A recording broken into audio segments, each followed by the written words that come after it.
Hello everyone, welcome to our YouTube channel Drishti science. तो DSSB TGT science की series हमने start कर रखी है। 10 क्वेश्चन हमने डिस्कस कर लिए थे। इससे आगे वाले क्वेश्चन अभी हम डिस्कस करेंगे। तो क्वेश्चन नंबर 11 जो है, यहाँ पे क्या बोला गया है, देखो। An optical fibre is a very thin fibre made up of. तो यहाँ पे हमें बताना है कि जो ऑप्टिकल फाइबर होती हैं वो किससे मिलके बनी हुई होती हैं। तो इसके लिए ग्लास और प्लास्टिक दोनों ऑप्शन करेक्ट हैं, तो बी ऑप्शन करेक्ट हो जाएगा। देखो, an optical fibre cable act as the transmission of the medium in the optical communication which is made up of glass and plastic material. जो optical fibre होते हैं, जो हमारे टेलीफोन होते हैं, कनेक्टेड वायर वाले जो टेलीफोन होते हैं, उनके अंदर जो वायर्स होती हैं वो ऑप्टिकल फाइबर से मिलके बनी हुई होती हैं। तो यहाँ पे हम कह सकते हैं कि optical fibre is a very thin fibre. और वो जो फाइबर है वो हमें लगता है कि वो ग्लास से मिलके बना होगा, लेकिन वो ग्लास और प्लास्टिक दोनों से मिलके बनता है। तो ऑप्शन जो है बी ऑप्शन यहाँ पे करेक्ट होगा। आगे जो है क्वेश्चन नंबर 12, इसमें क्या पूछा गया है, देखो।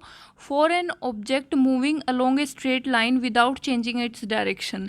अगर कोई ऑब्जेक्ट स्ट्रेट लाइन में मूव करता है, मान लो ए से शुरू करता है कोई भी ऑब्जेक्ट और बी तक यहाँ पर चलता है, तो स्ट्रेट लाइन में अगर इसने मूव किया है तो यहाँ पे हम ये कह सकते हैं कि इसके लिए जो डिस्टेंस होगा और डिस्प्लेसमेंट होगा वो दोनों क्या होंगे, बराबर होंगे। क्यों होंगे? क्योंकि हमें पता है कि डिस्प्लेसमेंट जो होता है वो शॉर्टेस्ट डिस्टेंस होता है किसी भी 2 पॉइंट के बीच में। अगर ये ऑब्जेक्ट ऐसे मूव करता किसी अदर मोशन के अंदर, तो यहाँ पे इसका जो है डिस्प्लेसमेंट ज़्यादा हो जाता, लेकिन डिस्प्लेसमेंट तो इसका क्या होता, कम होता, लेकिन डिस्टेंस इसका ज़्यादा होता।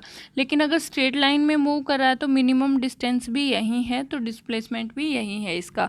तो डिस्टेंस और डिस्प्लेसमेंट जो ट्रेवल किए हैं वो दोनों क्या होते, इक्वल होते। यहाँ पे हम एक्सप्लेनेशन में भी देख लेते हैं कि distance travel by an object means the amount of total movement of the object from the reference point. Distance का क्या हो जाएगा, टोटल मूवमेंट, उसने कहाँ से कहाँ पर गया है। मान लो अदर रास्ते से एक ए से बी के ऊपर वो पहुँचा है, तो इसके लिए जितना उसने दूरी तय की है वो उसका डिस्टेंस होगा। While the displacement is the shortest distance measured from the initial to final position of the object, that is direction of moving of object play a great role in the displacement. Therefore, for an object moving along a straight line without changing its direction, then the distance travel of an object equal to displacement of the object. तो यहाँ पे हम कह सकते हैं कि दोनों ही equal है। नेक्स्ट क्वेश्चन है, देखो, डायमेंशन ऑफ द स्पीड। तो अब हमें पता है कि देखो स्पीड क्या होती है, स्पीड क्या होती है, डिस्टेंस अपॉन टाइम के बराबर होती है, ठीक है। और डिस्टेंस को हम किस में मेज़र करते हैं, डिस्टेंस एक तरीके से लेंथ हो गई तो इसको एल से डिनोट करेंगे और टाइम को हम टी से डिनोट करेंगे। तो जो हमारा डायमेंशन होता है उसमें हम एम एल टी तीनों को लिखते हैं।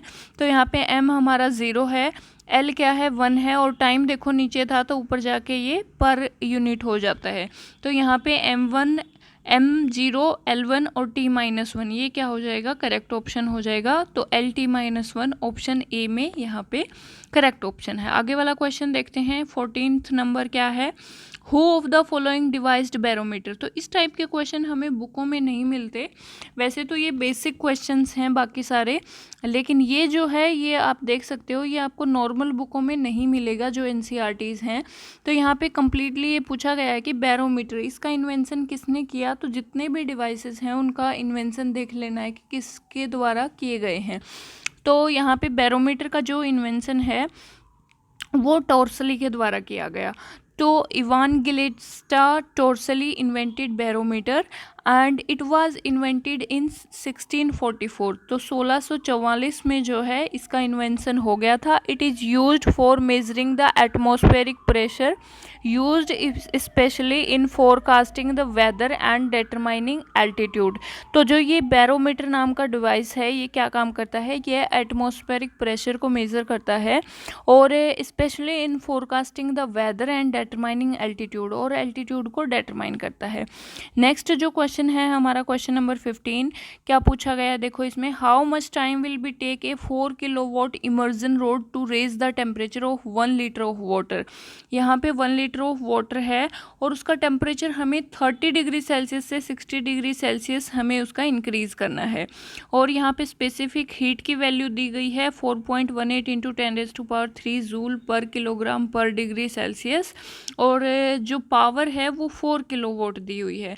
तो देखो हमारे पास पावर है तो एनर्जी का फॉर्मूला होता है पावर इंटू टाइम, और एनर्जी को हम m into c into delta T, change in temperature, और ये इसकी स्पेसिफिक हीट हो गई और ये उसका मास हो गया। तो इन तीनों के प्रोडक्ट को भी हम एनर्जी के फॉर्म में लिखते हैं, और ये किसके बराबर होता है, पावर इनटू टाइम के बराबर होता है।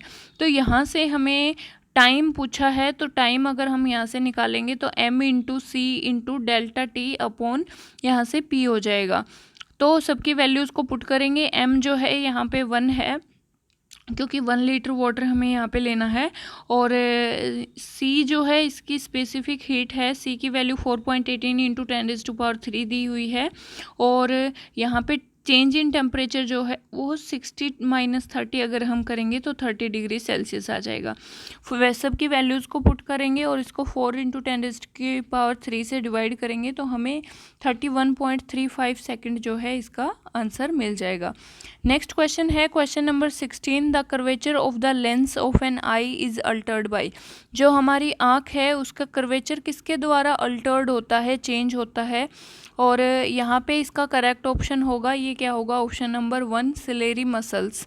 तो ciliary muscles is an intrinsic muscles of the eye formed as a ring of smooth muscles in the eye middle layer. ये हमारी मिडल लेयर, आई की मिडल लेयर के अंदर प्रेजेंट होती है, और ये कंट्रोल करती है accommodation for the viewing object and varying distance and regulate the flow of the aqueous हार्मोन इन द सेलम्स कैनल। तो यहाँ पे ये क्या है कि सिलेरी मसल्स जो है ये हमारे कर्वेचर को, लेंस के कर्वेचर को कंट्रोल करती है, हमें इस चीज़ का ध्यान रखना है। क्वेश्चन नंबर 17 क्या है देखो यहाँ पे, which of the following are the laws of reflection in the case of light ray reflected by the smooth surface. हमारे पास कोई स्मूथ सरफेस है और वहाँ से कोई लाइट जो है वो रिफ्लेक्ट हो रही है, तो कौन से लॉज हैं जो इसको ओबे करते हैं। तो सबसे पहला देखो, the angle of incident is equal to angle of reflection, ये होता है लॉ ऑफ रिफ्लेक्शन, ठीक है। The incident ray and reflected ray are not coplanar, तो ये नहीं होता, ये प्लेनर में होते हैं, ठीक है, और इसने नॉट कोप्लेनर लिखा हुआ है।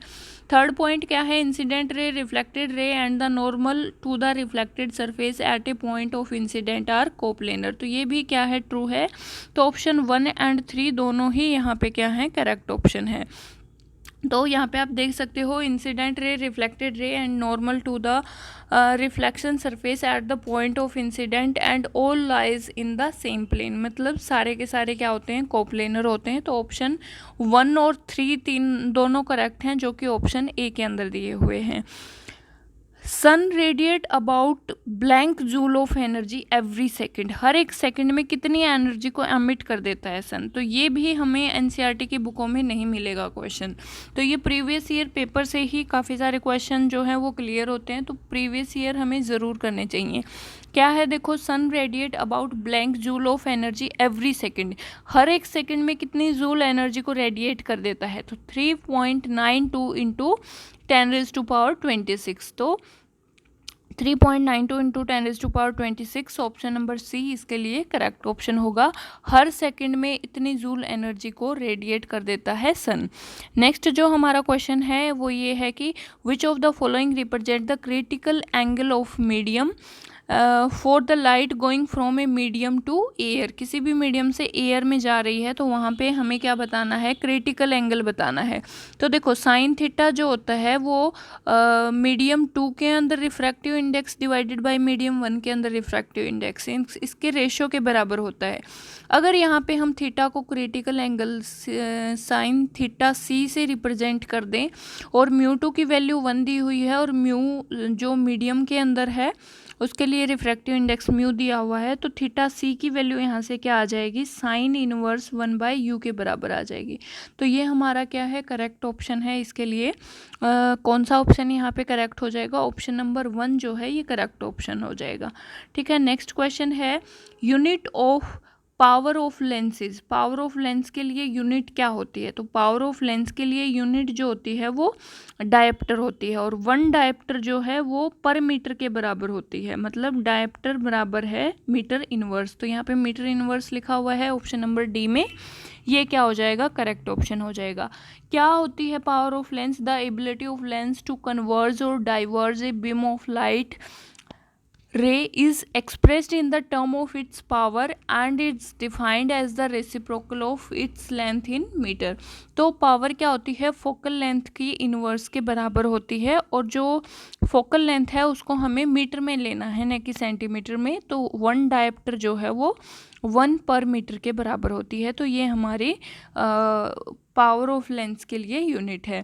तो ये हमने इस डिसिप्लिन के सारे क्वेश्चंस कंप्लीट कर लिए हैं। आगे के हम नेक्स्ट वीडियो में डिस्कस करेंगे। वीडियो अच्छी लगे तो लाइक करें, चैनल को सब्सक्राइब करें।